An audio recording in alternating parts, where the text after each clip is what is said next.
ಸ್ನೇಹಿತರೆ ನಮಸ್ಕಾರ.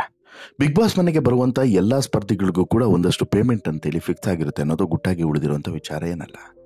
ಯಾಕಂತ ಹೇಳಿದ್ರೆ ಬಿಗ್ ಬಾಸ್ ಮನೆಗೆ ಬರುವಂತಹ ಸ್ಪರ್ಧಿಗಳು ಖಾಲಿ ಪೀಲಿಗಳಲ್ಲ. ಅವರ ಸಂಪಾದನೆಯನ್ನು ಬದಿಗಿಟ್ಟು ಅವರು ಬಿಗ್ ಬಾಸ್ ಮನೆಗೆ ಬಂದಿರ್ತಾರೆ. ಅವರ ಕೈಯಲ್ಲಿ ಸಿನಿಮಾ ಇದೆಯೋ, ಸೀರಿಯಲ್ ಇದೆಯೋ, ಅಥವಾ ಬೇರೆ ಏನಾದರೂ ಉದ್ಯೋಗ ಇದೆಯೋ, ಇನ್ನೊಂದು ಮತ್ತೊಂದು ಏನೇ ಇದ್ರೂ ಕೂಡ ಅವರು ಇಂತಿಷ್ಟು ದಿನ ಅಂತ ಹೇಳಿ ಬಂದು ಇರುವಂಥ ಕಾರಣಕ್ಕೋಸ್ಕರ ವಾರಕ್ಕೆ ಇಷ್ಟು ಅಂತೇಳಿ ಪೇಮೆಂಟನ್ನು ಫಿಕ್ಸ್ ಮಾಡಿರ್ತಾರೆ. ಯಾಕಂತ ಹೇಳಿದ್ರೆ ಯಾರೇ ಆದರೂ ಕೂಡ ಮಧ್ಯದಲ್ಲಿ ಹೋಗುವಂಥ ಚಾನ್ಸಸ್ ತುಂಬ ಕಡಿಮೆ. ಹಾಗಾಗಿ ಒಂದಿಷ್ಟು ವಾರಕ್ಕೆ, ಈಗ 1ನೇ ತಾರೀಕಿಂದ 7ನೇ ತಾರೀಕುವರೆಗೆ ಇಷ್ಟು ಅಂಥೇಳಿ, ಅಂದರೆ ಒಂದು ವಾರಕ್ಕೆ ಇಷ್ಟು ಅಂತೇಳಿ ಪೇಮೆಂಟನ್ನು ಫಿಕ್ಸ್ ಮಾಡಿರ್ತಾರೆ. ಎಲ್ಲ ಸ್ಪರ್ಧಿಗಳಿಗೂ ಕೂಡ ಅವರವರ ಈ ರೆಮ್ಯುನರೇಷನನ್ನು ಫಿಕ್ಸ್ ಮಾಡಿರ್ತಾರೆ. ಅದು ಯಾವ ಆಧಾರದಲ್ಲಿ ಅಂತ ಹೇಳಿದ್ರೆ, ಈಗ ಫಾರ್ ಎಕ್ಸಾಂಪಲ್ ಅವರು ಸೀರಿಯಲ್ ಇಂಡಸ್ಟ್ರಿಯಲ್ಲಿದ್ದರೆ ಅವರು ಒಂದು ದಿನಕ್ಕೆ ಎಷ್ಟು ಸಂಪಾದನೆ ಮಾಡ್ತಾರೆ ಅನ್ನೋಂಥ ಕ್ಯಾಲ್ಕುಲೇಷನು, ಜೊತೆಗೆ ಅವರ ಪಾಪ್ಯುಲಾರಿಟಿ, ಅವರ ಇಮೇಜ್ಗೆ ಇರುವಂಥ ಒಂದು ಗುಡ್ ವಿಲ್, ಈ ಮೂರನ್ನು ಕೂಡ ತಾಳೆ ಹಾಕಿ ಒಂದು ಪೇಮೆಂಟ್ ಅಂತೇಳಿ ಫಿಕ್ಸ್ ಮಾಡಿರ್ತಾರೆ. ಒಂದು ವಾರಕ್ಕೆ ಇಂತಿಷ್ಟು ಅಂತೇಳಿ. ಅದರಲ್ಲಿ ಸೀನಿಯರು, ಜೂನಿಯರು ಮತ್ತು ಅವ್ರಿಗೆ ಕೊಡುವಂಥ ಪೇಮೆಂಟ್ನಲ್ಲಿ ಟ್ಯಾಕ್ಸು, ಹೀಗೆ ಎಲ್ಲವನ್ನು ಕೂಡ ಕಟ್ ಮಾಡಿ ನಂತರ ಪೇಮೆಂಟನ್ನು ರಿಲೀಸ್ ಮಾಡುವಂಥದ್ದು ಈ ಹಿಂದಿನಿಂದನೂ ಕೂಡ ಇರುವಂತಹ ಕ್ರಮ. ಈ ಬಾರಿ ಈಗಾಗಲೇ ಬಿಗ್ ಬಾಸ್ ಸೀಸನ್ 11 ಶುರುವಾಗಿ 2ನೇ ವಾರಕ್ಕೆ ಕಾಲಿಟ್ಟಿದೆ. 2ನೇ ವಾರಕ್ಕೆ ಕಾಲಿಟ್ಟಂಥ ಸಂದರ್ಭದಲ್ಲಿ 17 ಜನ ಸ್ಪರ್ಧಿಗಳಲ್ಲಿ 16 ಜನ ಆಗಿದ್ದಾರೆ. ಕಾರಣ ಒಬ್ಬರು ಎಲಿಮಿನೇಟ್ ಆಗಿದ್ದಾರೆ. ಹಾಗಾದರೆ ಎಲಿಮಿನೇಟ್ ಆದಂತಹ ಸ್ಪರ್ಧಿಗೆ ಈಗ ಎಷ್ಟು ಪೇಮೆಂಟ್ ಬಂದಿದೆ ಅನ್ನುವಂಥದ್ದು ಸಹಜವಾಗಿ ಎಲ್ಲರಲ್ಲೂ ಕೂಡ ಇರುವಂಥ ಕುತೂಹಲ. ಅಂದರೆ ಎಷ್ಟು ಕೊಟ್ಟಿರಬಹುದು ಅಂತೇಳಿ. ಯಮುನಾ ಶ್ರೀನಿಧಿ ಈಗ ಎಲಿಮಿನೇಟ್ ಆಗಿರುವಂಥ ಸದಸ್ಯ ಅಲ್ವಾ, ಈಕೆಗೆ ಎಷ್ಟು ಪೇಮೆಂಟನ್ನು ಕೊಟ್ಟಿದ್ದಾರೆ ಅಂತೇಳಿ. ಈಕೆ ನಿಮ್ಗೆ ಗೊತ್ತಿರೋ ಹಾಗೆ ಸೀರಿಯಲ್ನಲ್ಲೂ ಕೂಡ ನಟಿಸ್ತಾರೆ, ಸಿನಿಮಾಗಳಲ್ಲೂ ಕೂಡ ನಟಿಸಿದ್ದಾರೆ. ಆಮೇಲೆ ಕಲಾವಿದೆಯು ಕೂಡ, ಸಕಲಕಲಾ ವಲ್ಲಭೆ. ಆಮೇಲೆ ವಿಪರೀತವಾಗಿ ಮಾತನಾಡುವಂತಹ ಯಮುನಾ ಶ್ರೀನಿಧಿ ಬಿಗ್ ಬಾಸ್ ಮನೆಯಲ್ಲಿ ಒಂದಷ್ಟು ದಿನಗಳ ಕಾಲ ಉಳಿಬಹುದು ಅಂತೇಳಿ ಎಲ್ಲರ ನಿರೀಕ್ಷೆ ಇತ್ತು. ಬಟ್ ಮಾತೇ ಮುಳುವಾಯಿತು ಅನ್ನೋದರಲ್ಲಿ ಡೌಟೇ ಇಲ್ಲ.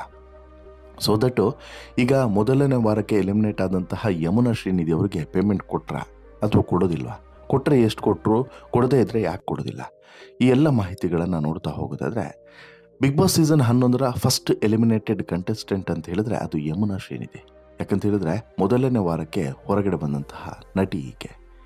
ಯಮುನಾ ಶ್ರೀನಿಧಿಗೆ ಪೇಮೆಂಟನ್ನು ಕೊಟ್ಟಿದ್ದಾರೆ. ಪೇಮೆಂಟನ್ನು ಕೊಡೋದಿಲ್ಲ ಅಂತೇಳಿ ಹೇಳಕ್ಕೆ ಸಾಧ್ಯವಿಲ್ಲ. ಯಾಕಂತ ಹೇಳಿದ್ರೆ ಈಕೆ ನಟಿಯೂ ಹೌದು, ಭರತನಾಟ್ಯ ಕಲಾವಿದೆಯೂ ಕೂಡ ಹೌದು. ಸೊ ದಟ್ಟು ಇವರು ಸುಮ್ಮನೆ ಕೂತರು ವಾರಕ್ಕೆ ಇಂತಿಷ್ಟು ಅಂತೇಳಿ ಸಂಪಾದನೆಯನ್ನು ಮಾಡಬಲ್ಲರು, ಎಲ್ಲಿ ಹೊರಗಡೆ ಇದ್ದಾಗಲೂ. ಸೊ ದಟ್ ಆ ಆಧಾರದಲ್ಲಿ, ಆಮೇಲೆ ಗುಡ್ ವಿಲ್ ಈ ಆಧಾರದಲ್ಲಿ ಇವರಿಗೆ ಒಂದು ಪೇಮೆಂಟನ್ನು ಫಿಕ್ಸ್ ಮಾಡಿರ್ತಾರೆ. ಈ ಕನ್ನಡ ಬಿಗ್ ಬಾಸ್ ಸೀಸನ್ನಲ್ಲಿ ಒಂದು ಅನುಮಾನ ಇರುತ್ತೆ, ಏನೋ ಈಗ 1 ವಾರ ಇದ್ದವ್ರಿಗೆ ಎಂಥ ಪೇಮೆಂಟ್ ಕೊಡೋದು, ಅವ್ರನ್ನ ಕರ್ಕೊಂಬರೋದು, ಅದು ಇದು ಖರ್ಚೆ ಸುಮಾರಾಗಿರುತ್ತೆ. ಸೊ ದಟ್ಟು 1-2 ವಾರಕ್ಕೆ ಎಲಿಮಿನೇಟ್ ಆದವ್ರಿಗೆ ಪೇಮೆಂಟ್ ಕೊಡಲ್ವೇನೋ ಅನ್ನೋವಂಥ ಭಾವನೆ ಇರ್ಬೋದು. ಇಲ್ಲ, 1 ವಾರ ಇರಲಿ, 1 ದಿನ ಇರಲಿ, ಪೇಮೆಂಟನ್ನು ಕೊಡ್ತಾರೆ, ಕೊಡಲೇಬೇಕು ಕೂಡ. ಅದು ಫಿಕ್ಸ್ ಆಗಿರುತ್ತಲ್ಲ, ಆ ಪೇಮೆಂಟನ್ನು ಕೊಡಲೇಬೇಕು. ಈಗ ಫಾರ್ ಎಕ್ಸಾಂಪಲ್ ಒಂದು 5 ಲಕ್ಷ ಯಾರಿಗೋ ಫಿಕ್ಸ್ ಆಗಿರುತ್ತೆ ಅಂತ ಇಟ್ಕೊಳ್ಳಿ. ಆ 5 ಲಕ್ಷನ 1 ವಾರದಲ್ಲಿ ಒಂದು 3 ದಿನಕ್ಕೆ ಅವ್ರು ಏನಾದರೂ ಹೋದ್ರೂ ಅದಕ್ಕೆ ಡಿವೈಡ್ ಮಾಡಿ ಕೊಡಬೇಕು. ಆ ರೀತಿಯೇ ಮಾಡ್ತಾರೆ, ಅದರಲ್ಲೇನು ಡೌಟ್ ಇಲ್ಲ. ಇದೇ ರೀತಿ ಯಮುನಾ ಶ್ರೀನಿಧಿ ಒಂದು 8ರಿಂದ 9 ವಾರನಾದರೂ ಇರ್ತಾರೆ, ನಂತರ ಹೊರಗಡೆ ಬರ್ತಾರೆ ಅಂತ ಹೇಳ್ಬಿಟ್ಟು ಎಲ್ಲರೂ ಕೂಡ ಭಾವಿಸಿದರು. ಬಟ್ ಅನ್ಫಾರ್ಚುನೇಟ್ಲಿ ಯಮುನಾ 1ನೇ ವಾರಕ್ಕೆ ಬಿಗ್ ಬಾಸ್ ಮನೆಯಿಂದ ಹೊರಗಡೆ ಬಂದಿದ್ದಾರೆ. ಬಿಗ್ ಬಾಸ್ ಮನೆಗೆ ಹೋದಂತಹ ದಿನದಿಂದನೂ ಕೂಡ ತಮ್ಮ ಧ್ವನಿಯ ಮೂಲಕವೇ ಸದ್ದು ಮಾಡಿದಂಥ ಯಮುನಾ ಅವರಿಗೆ ಇದೇ ಮುಳುವಾಯಿತು ಅಂತಲೂ ಕೂಡ ಹೇಳ್ಬೋದು. ಯಾಕಂತ ಹೇಳಿದ್ರೆ ಈ ವಿಚಾರನೇ ಹೆಚ್ಚು ಚರ್ಚೆ ಆಗ್ತಿದೆ. ಆಕೆ ವಿಪರೀತವಾಗಿ ಮಾತನಾಡ್ತಿದ್ದಿದ್ದು, ವಿಪರೀತವಾಗಿ ಗಲಾಟೆ ಕಿರಿಕನ್ನು ಮಾಡ್ತಿದ್ದಿದೆ ಈಕೆಗೆ ಸಮಸ್ಯೆ ಆಯಿತು ಅಂತೇಳಿ. ಯಮುನಾ ಶ್ರೀನಿಧಿ ಖ್ಯಾತ ನಟಿಯ ಜೊತೆಗೆ ಭರತನಾಟ್ಯ ಪ್ರವೀಣೆಯೂ ಕೂಡ ಹೌದು. ಇವರ ಹೆಜ್ಜೆಗೆ ಮನಸೋಲದವರೇ ಇಲ್ಲ. ನಾಟ್ಯ ಮಯೂರಿಯಂತೆ ಹೆಜ್ಜೆ ಹಾಕ್ತಾರೆ. ಅಮೆರಿಕದಲ್ಲೂ ಕೂಡ ಈಕೆ ತಮ್ಮ ಪ್ರತಿಭೆಯನ್ನು ತೋರಿಸಿದ್ದಾರೆ. ಅಷ್ಟರ ಮಟ್ಟಿಗೆ ಪಾಪ್ಯುಲರ್. ಯಮುನಾ ಶ್ರೀನಿಧಿ 2013ರಲ್ಲಿ ಪ್ರಸಾರವಾದಂತಹ ಅಶ್ವಿನಿ ನಕ್ಷತ್ರ ಧಾರಾವಾಹಿಯ ಮೂಲಕ ನಟಿಯಾಗಿ ನಟನೆಯನ್ನು ಶುರು ಮಾಡಿದರು. ಅಮೃತವರ್ಷಿಣಿ, ಕಮಲಿ, ಕನ್ಯಾಕುಮಾರಿ, ಮನಸಾರೆ, ಹೀಗೆ 14ಕ್ಕೂ ಹೆಚ್ಚು ಧಾರಾವಾಹಿಗಳಲ್ಲಿ ನಟಿಸಿ ಜನಪ್ರಿಯತೆಯನ್ನು ಗಳಿಸಿದ್ದಾರೆ. ಇದರ ಜೊತೆಗೆ ಯಮುನಾ ಶ್ರೀನಿಧಿ ಪರಭಾಷೆಯಲ್ಲೂ ಕೂಡ ಅಭಿನಯಿಸಿ ಪ್ರಖ್ಯಾತಿಯನ್ನು ಪಡೆದಿದ್ದಾರೆ. ಯುವರತ್ನ, ಶಿವಲಂಗ, ಜಾಗ್ವರ್, ಮಿಸ್ಸಿಂಗ್ ಬಾಯ್, ಲವ್ 360, ವೆಡ್ಡಿಂಗ್ ಗಿಫ್ಟ್, ಹೀಗೆ 45ಕ್ಕೂ ಹೆಚ್ಚು ಸಿನಿಮಾಗಳಲ್ಲಿ ನಟಿಸಿದ್ದಾರೆ ಯಮುನಾ ಶ್ರೀನಿಧಿ. ಹಾಗಾದರೆ ಯಮುನಾ ಶ್ರೀನಿಧಿಯವರ ಸಂಪಾದನೆ ಅಥವಾ ಸಂಭಾವನೆ ಎಷ್ಟಿರ್ಬೋದು?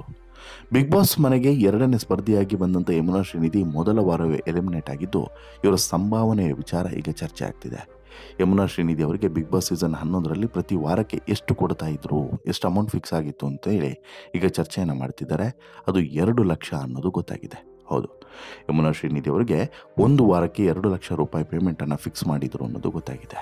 ಅಲ್ಲಿಗೆ ಯಮುನಾ ಶ್ರೀನಿಧಿಯವರು 1 ವಾರಕ್ಕೆ 2 ಲಕ್ಷ ರೂಪಾಯಿಯನ್ನು ಹಿಡ್ಕೊಂಡು ಹೋಗಿದ್ದಾರೆ ಅನ್ನೋದು ಸ್ಪಷ್ಟವಾಯಿತು. ಇದರ ಜೊತೆಗೆ ಇದರ ಜೊತೆಗೆ ಶ್ರೀಕೃಷ್ಣ ತುಪ್ಪದ ಕಡೆಯಿಂದ 1 ಲಕ್ಷದ ಚೆಕ್ ಅನ್ನು ಕೂಡ ಗಿಫ್ಟ್ ಆಗಿ ಸ್ವೀಕರಿಸಿದ್ದಾರೆ. ಒಟ್ಟು 3 ಲಕ್ಷ ಹಣವನ್ನು ಬಿಗ್ ಬಾಸ್ಗೆ ಬಂದಂತಹ ಯಮುನಾ ಶ್ರೀನಿಧಿ ಅವರು ತೆಗೆದುಕೊಂಡು ಹೋಗಿದ್ದಾರೆ. ಇದರಲ್ಲಿ ಎಂಟರ್ಟೈನ್ಮೆಂಟ್ ಟ್ಯಾಕ್ಸ್ ಕಟ್ ಆಗಿ ಸುಮಾರು ಒಂದು 30% ಟ್ಯಾಕ್ಸ್ ಕಟ್ ಆಗುತ್ತೆ. ಉಳಿದಂಥ ಅಮೌಂಟು ಇವರ ಕೈ ಸೇರಲಿದೆ ಅನ್ನೋದು ಈಗ ಗೊತ್ತಾಗ್ತಿರುವಂಥ ವಿಚಾರ. ಅಲ್ಲಿಗೆ ಯಮುನಾ ಶ್ರೀನಿಧಿ ಅವರು 3 ಲಕ್ಷ ಹಣವನ್ನು ಒಂದೇ ವಾರಕ್ಕೆ ದುಡಿದಿದ್ದಾರೆ ಅನ್ನೋದು ಕ್ಲಿಯರ್. ಹೊರಗಡೆ ಇದ್ದಿದ್ರೆ ಇಷ್ಟು ದುಡಿತಿದ್ರೋ ಇಲ್ವೋ ಅದು ಸೆಕೆಂಡ್ರಿ. ಬಟ್ ಬಿಗ್ ಬಾಸ್ ಮನೆಯಲ್ಲಿ ಒಂದು ಪೇಮೆಂಟನ್ನು ಫಿಕ್ಸ್ ಮಾಡಿರ್ತಾರೆ. ಆ ಪೇಮೆಂಟ್ನ ಪ್ರಕಾರ ಈಗಾಗಲೇ ಮೊದಲ ಸ್ಪರ್ಧಿ ಆಗಿರುವಂಥ ಯಮುನಾ ಶ್ರೀನಿಧಿ ಅವರಿಗೆ ಈ ಪೇಮೆಂಟನ್ನು ಮಾಡಿದ್ದಾರೆ ಅನ್ನೋದು ಸ್ಪಷ್ಟವಾಗಿ ಗೊತ್ತಾಗ್ತಿದೆ. ವಾಟ್ ಎವರ್, ಅಲ್ಲಿಗೆ ಒಂದಂತೂ ಕ್ಲಿಯರ್ ಆಯಿತು, ಯಮುನಾ ಶ್ರೀನಿಧಿ ಅವರು 3 ಲಕ್ಷ ಹಣವನ್ನು ಪಡೆದಿದ್ದಾರೆ ಅಂತೇಳಿ. ಹಾಗಾದರೆ ಇನ್ನುಳಿದಂಥ ಸ್ಪರ್ಧಿಗಳ ಪೇಮೆಂಟ್ ಏನು, ಅವರ ಸಂಭಾವನೆ ಎಷ್ಟು, ಅದನ್ನು ಕೂಡ ನಾನು ನಿಮ್ಮ ಮುಂದೆ ಮುಂದಿನ ಸ್ಟೋರಿಗಳಲ್ಲಿ ಇಡ್ತಾ ಹೋಗ್ತೀನಿ. ತಪ್ಪದೆ ಅದಕ್ಕೋಸ್ಕರ ನಮ್ಮ ಚಾನಲ್ಗೆ ಸಬ್ಸ್ಕ್ರೈಬ್ ಮಾಡಿರಿ. ಈ ಸ್ಟೋರಿ ಬಗ್ಗೆ ಮತ್ತು ಯಮುನಾ ಶ್ರೀ ಸಂಭಾವನೆ ಬಗ್ಗೆ ನಿಮ್ಮ ಅಭಿಪ್ರಾಯ ಏನು ಅನ್ನೋದನ್ನು ಕಮೆಂಟ್ ಮಾಡಿ ತಿಳಿಸಿ ಅಂತೇಳಿ ಹೇಳ್ತಾ ಈ ಸ್ಟೋರಿ ಮುಗಿಸ್ತಿದ್ದೇನೆ. ಜೊತೆಗೆ ಈ ಸ್ಟೋರಿಯ ಬಗ್ಗೆ ಮತ್ತು ಯಮುನಾ ಶ್ರೀ ಸಂಭಾವನೆ ಬಗ್ಗೆ ನಿಮ್ಮ ಅಭಿಪ್ರಾಯ ಏನು ಅನ್ನೋದನ್ನು ಕಮೆಂಟ್ ಮಾಡಿ ತಿಳಿಸಿ. ಜೊತೆಗೆ ಈ ಸ್ಟೋರಿ ಇಷ್ಟ ಆಯಿತು ಅಂತ ಹೇಳಿದ್ರೆ ಲೈಕ್ ಮಾಡಿ, ಶೇರ್ ಮಾಡಿ, ಚಾನಲ್ಗೆ ಸಬ್ಸ್ಕ್ರೈಬ್ ಆಗೋದನ್ನು ಮರಿಬೇಡಿ. ಧನ್ಯವಾದ.